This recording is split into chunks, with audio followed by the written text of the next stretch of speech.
नमस्कार दोस्तों, आज हम रीजनिंग का मोस्ट इंपोर्टेंट चैप्टर करने वाले हैं। आप चाहे किसी भी गवर्नमेंट एग्जाम की तैयारी कर रहे हो, यहाँ से प्रश्न हर बार परीक्षाओं में पूछे जाते हैं। इसमें एक आकृति दी जाती है और हमें ज्ञात करना होता है कि इसमें कितने त्रिभुज हैं। तो आइए वीडियो स्टार्ट करते हैं। तो देखो, इस वीडियो हम त्रिभुजों को मात्र कुछ ही सेकंडों में शॉर्ट ट्रिक के माध्यम से कैसे काउंट करेंगे। जैसे आपका पहला त्रिभुज दे रखा है, पहला वाला त्रिभुज, ये तो बहुत ही सिंपल आपको दिख रहा है। एक ही त्रिभुज है तो उसमें भी त्रिभुज कितने हो जाएंगे, एक। अब चलते हैं आकृति दूसरी वाली पर। अब इसमें हम काउंट करेंगे इसमें कितने त्रिभुज हैं। तो सबसे पहले आपको क्या करना है, यहाँ पर एक और दो, एक और दो त्रिभुज हो गए। तो हमने जो एक और प्लस दो लिखा है, इसको हम क्या कर लेंगे, इसको हम कर लेंगे ऐड।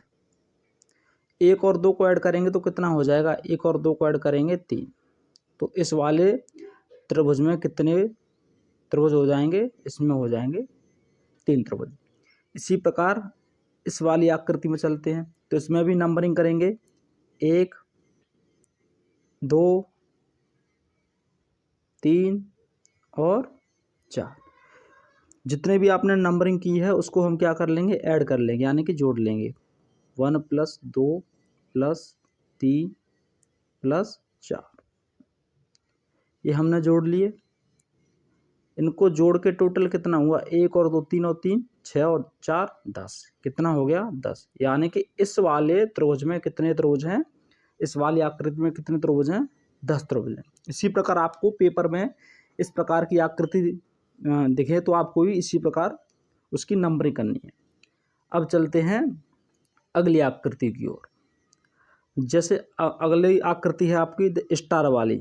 स्टार जानते हैं, तारा होता है स्टार। अगर ऐसी आकृति दिखे आपको नंबरिंग वगैरह कुछ नहीं करना। आपको क्या करना है, डायरेक्ट उसमें 10 वाले ऑप्शन पर टिक लगा देना। क्योंकि स्टार वाले में क्या होते, कितने त्रिभुज होते हैं, उसमें होते हैं 10।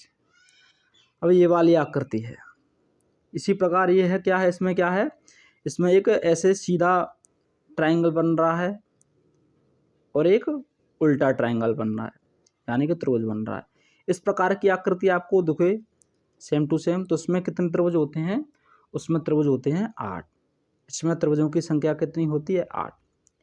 ठीक है, आपको 8 वाले ऑप्शन पर टिक लगा देना है।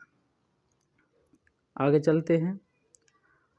अब आपको इस तरह का ट्राइंगल दिखे तो देखो आप क्या करेंगे, हम क्या करेंगे इसमें, अगर आपको इस तरह की आकृति दिख जाती है तो क्या करते हैं कि आप ऐसे प्रश्नों को स्किप कर देते हैं। लेकिन आपको ऐसे प्रश्नों को स्किप बिल्कुल नहीं करना है। आज मैं आपको ऐसे प्रश्नों को करने की कुछ ही सेकंडों में शॉर्ट ट्रिक बताऊंगा। तो देखो, सबसे पहले आपको जितने भी त्रिभुज दिखे उसमें क्या करनी, नंबरिंग करनी है। जैसे 1 2 3 4 5 6 7 8 9 10 11 12 13 14 15 और 16। तो हमने यहाँ पर नंबरिंग कर ली तो कितने हो गए, 16 है। यानी कि n की वैल्यू कितनी आ गई, यहाँ पर 16 आ गई। n की वैल्यू कितनी आ गई, 16। तो सिंपल इसका एक फॉर्मूला होता है 2n - के 5। क्या होता है, 2n - के 5। इस फॉर्मूले में n का मान रख दो। तो 2 n का मान कितना है, 16 इंटू 16 - के 5। तो 2 और 16 का गुणा करेंगे, 16 दूनी 32 - के 5। 32 में से 5 गया तो कितना बचा, 27। कितने बचे, 27। यानी कि इस वाले आकृति में कितने त्रिभुजों की संख्या कितनी है, 27। तो इसका 27 इसका करेक्ट आंसर हो जाएगा।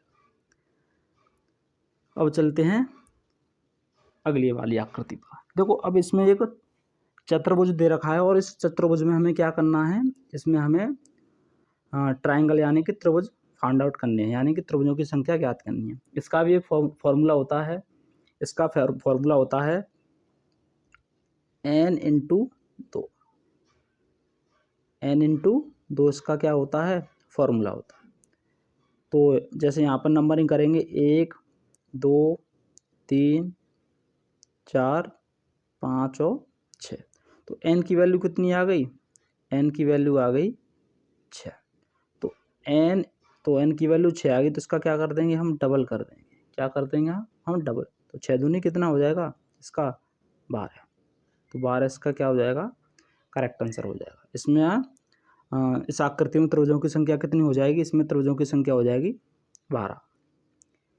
अब अगली आकृति की ओर चलते हैं। इससे पहले हमने सीखा आकृतियों में त्रिभुजों को ज्ञात करना। अब हम सीखेंगे कि किसी भी आकृति में कितने वर्ग होते हैं।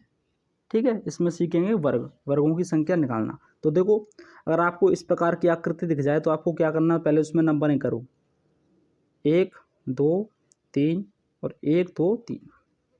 ये होती है आपकी क्षैतिज लाइन और ये होती है आपकी ऊर्ध्वाधर लाइन। यदि क्षैतिज और ऊर्ध्वाधर लाइन बराबर हो तो उसमें वर्ग कैसे निकालते हैं, उसका एक फॉर्मूला होता है n प्लस के 1 इंटू 2n प्लस के 1 बटे 6। तो यहाँ पर n की वैल्यू कितनी आ गई है, n की वैल्यू कितनी आ गई 3, क्योंकि खाने कितने हैं 3, तो इसमें रख दो। तो 3 इंटू 3 और 1 4 प्लस 3 दूनी 6 और 1 7 बटे 6। 3 से काटेंगे 6 को 2 बार में, और 2 से काटेंगे 4 को 2 बार में, और 2 इंटू 7 कितना हो जाएगा 14। तो इसमें तुम्हारे कितने वर्ग हो जाएंगे, इसमें वर्ग की संख्या हो जाएगी 14।